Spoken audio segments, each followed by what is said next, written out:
Salut, c'est Trado, je suis content de vous retrouver pour la mise à jour de l'analyse technique de moyen terme pour l'équivalent CFD du CAC 40, du DAX 30, du Dow Jones, du SP500, du Nasdaq et du VIX. Je vous retrouve de l'autre côté.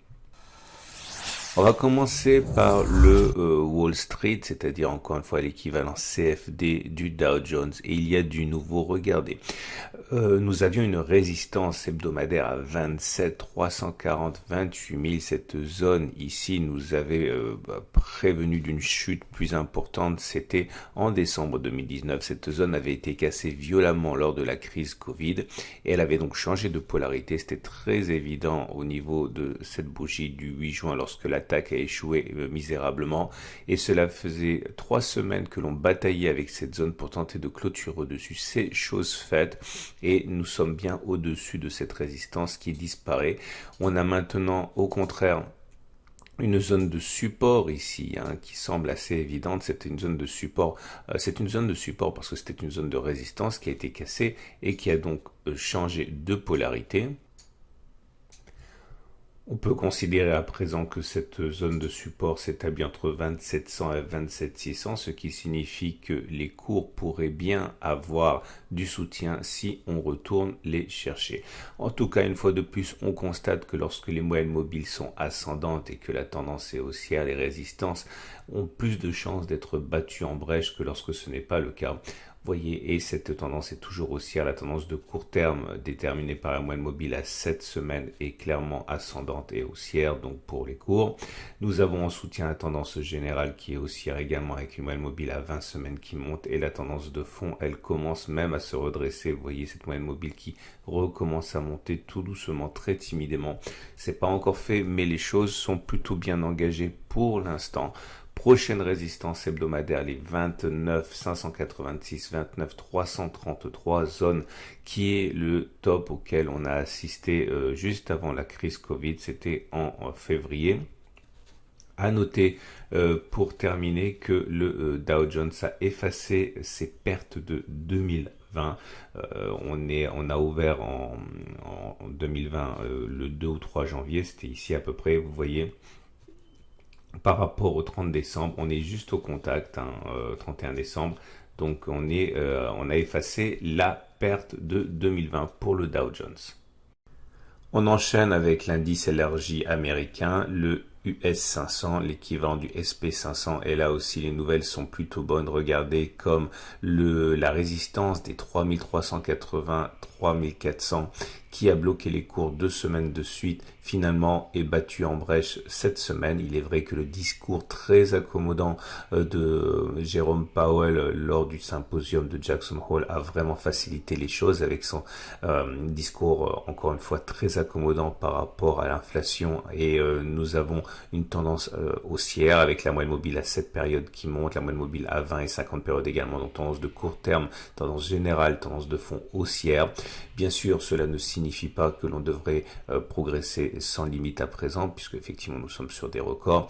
Il est même envisageable que l'on aille faire un test de cette zone de support pour en tester la solidité. En tout cas, pour l'instant, il est vrai qu'il est très difficile de voir des signes de faiblesse dans ce graphe. Et il en va de même de l'US Texan, l'équivalent CFD du Nasdaq, qui est dans une forme absolument incroyable. On engrange depuis les plus bas de mars 2020 à présent la bagatelle de 81% depuis mars, je le répète. Et depuis que les cours ont progressé de 80%, on ne voit pas pour l'instant de signes de faiblesse, à peine des ralentissements, même pas des baisses en fait, des consolidations de 2 semaines par-ci par-là. Pour l'instant, le support hebdomadaire des 10 300, 11 100 est toujours valable. Une baisse qui nous amènerait à le tester entraînerait sans doute de la part de certains acheteurs des velléités d'entrer sur le marché. Encore une fois, c'est intenable à ce rythme-là, mais on est incapable de dire quand cela va s'arrêter.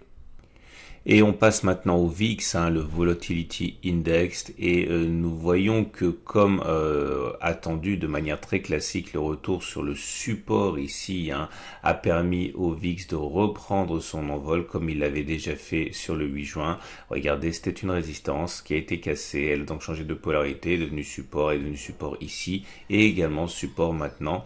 Il ne faut pas s'inquiéter outre mesure de cette augmentation de la volatilité. Une augmentation de volatilité ne veut pas dire baisse. Il est vrai que généralement les mouvements sont erratiques.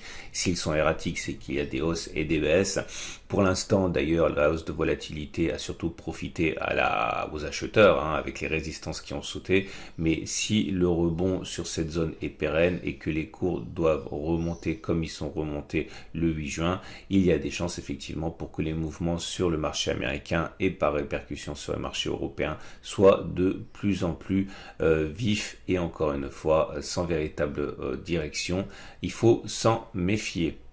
On passe à présent à l'Allemagne 30, l'équivalent du DAX, et malheureusement ce n'est pas la même fortune qui accueille l'évolution du DAX cette semaine, avec une résistance hebdomadaire toujours là, absolument pas prête à céder, 12 900, 13 170, cela ne fait que finalement 2 mois, 3 mois que l'on bute dessus.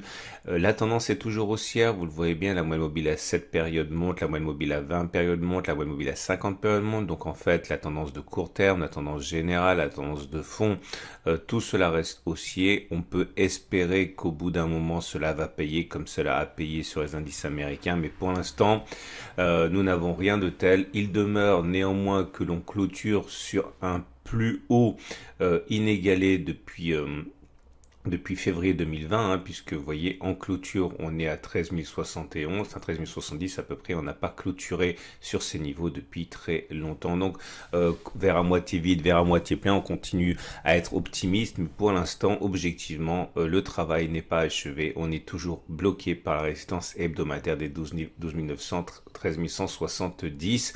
Et on va terminer avec le France 40. Et c'est la même rengaine puisque nous sommes bloqués par la résistance hebdomadaire, mais cette fois des 5100, 5360. Là aussi, cela fait plus de 2 mois, quasiment 3 que l'on bute sur cette zone, ancien support cassé qui a changé de polarité en devenant résistance. Malheureusement, le CAC 40 sous sa forme CFD est le seul des indices étudiés aujourd'hui qui reste désespérément sous sa moyenne mobile à 50 périodes qui descend. Autrement dit, la tendance de fond est toujours baissière pour le France 40. La tendance de court terme l'est également avec une moyenne mobile à cette période qui est plate. Seule la tendance générale tend à manifester des velléités haussières puisqu'elle est ascendante, mais cela fait peu de choses. Il faudrait que le DAX en CFD casse sa résistance hebdomadaire car c'est un indice directeur qui pourrait donner de bonnes dispositions et de bonnes idées au France 40, mais pour l'instant cela végète sous la résistance 5100, 5360. Voilà, je vous retrouve à la fin de cette vidéo pour la préparation de la semaine de trading sur les indices, mais également sur quelques cryptos, l'euro dollar, le pétrole. À tout de suite.